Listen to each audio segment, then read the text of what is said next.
Vrátili sme sa spoločne z nákupu z poľského Nového Sonču. A zo Starej Ľubovne. Spolu sme urobili nákup tých istých potravín v tom istom potravinovom reťazci a rozdiel tých istých potravín vás prekvapí.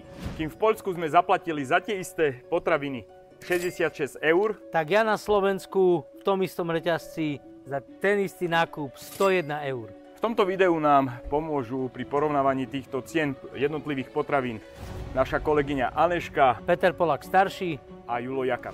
Je 30. júla, máme tu pred sebou nákup z Poľska a zo Slovenska. Tento nákup sme nakúpili v tom istom reťazci bez nejakých zľavových kupónov alebo nejakých aplikácií. Tak ako to bolo aj predošlé nákupy, aj teraz sme zistili, že do Poľska sa oplatí ísť, lebo aj napriek tomu, že Fico sľuboval pred voľbami, že budú lacnejšie potraviny.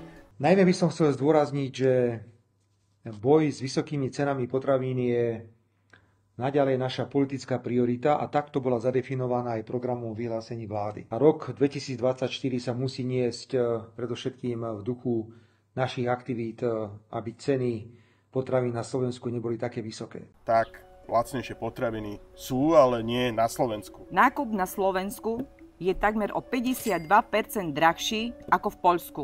Tak iba pre porovnanie, 2 kg zemiakov v Poľsku stojí 65 centov v prepočte.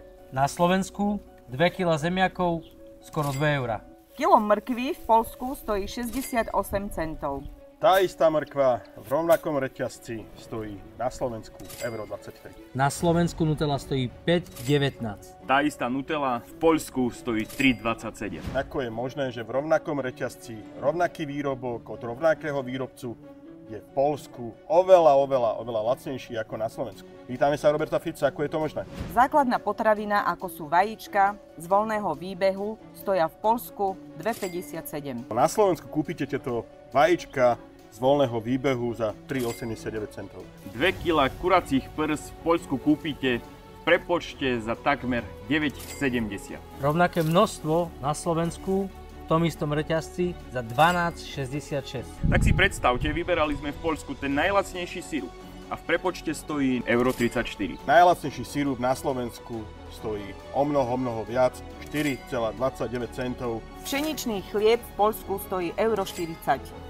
Na Slovensku euro 99. Za kilo nektaríniek zaplatíte v Poľsku v prepočte euro 91. A Ficová vláda nám zabezpečila, aby sme za tie isté nektarinky na Slovensku v rovnakom reťazci zaplatili 3,54. Tento kečup sme kúpili v Poľsku v prepočte za 1 euro. Ak by sme však platili z Klapkár, tak by sme ďalší kečup k tomuto za euro dostali zadarmo. Ten istý kečup na Slovensku euro 49. Väčšina nás, keď sme na nákupe, nezabúdame aj na drogériu. Pánsky sprchovací gel, ktorý na Slovensku stojí 6,86. Ten istý sprchovací pánsky gel stojí v prepočte v Poľsku 4,67 centov.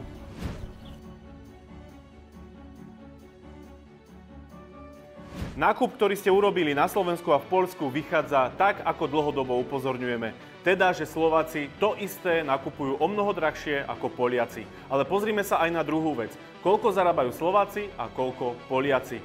Slovák zarobí v roku 2025 v priemere 1500 eur mesačne v hrubom. Zatiaľ čo Poliaci majú priemernú mesačnú mzdu na úrovni až 2100 eur mesačne v hrubom. To znamená, že keď chcete zarábať o 600 eur mesačne viac, choďte pracovať do Poľska. Čo sa týka nákupov, ten vám vyšiel jednoznačne. To, čo na Slovensku nakúpite za 101 eur, nakúpite presne v tom istom reťazci za hranicou v Poľsku len za 66 eur.